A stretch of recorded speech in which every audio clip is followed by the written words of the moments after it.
Esta es la segunda vez que vamos a hacer plasma rico para crecimiento de pelo y para rejuvenecimiento facial. La pregunta es, ¿notaste algo? Sí, por eso estoy acá. Por eso vuelvo. Por eso volvé. ¿Y qué notaste? Y noté En el pelo, por ejemplo.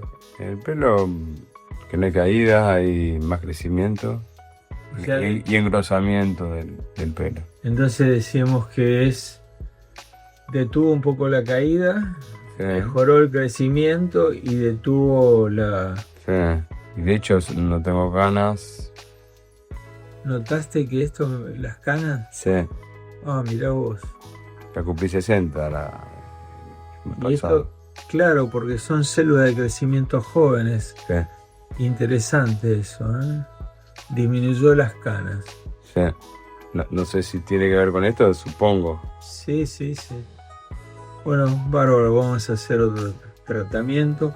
Está con crema anestésica. Y ahora vamos a hacer una pequeña sedación.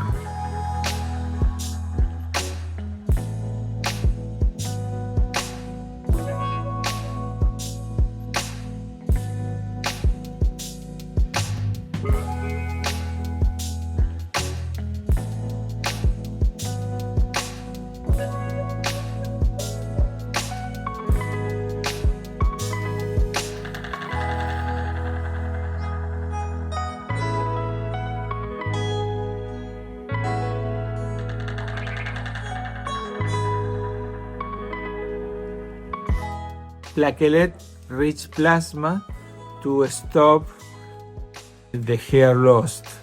The patient referred hair growth, strong hair growth, stop the loss of the hair, and also the canes, stop the canes.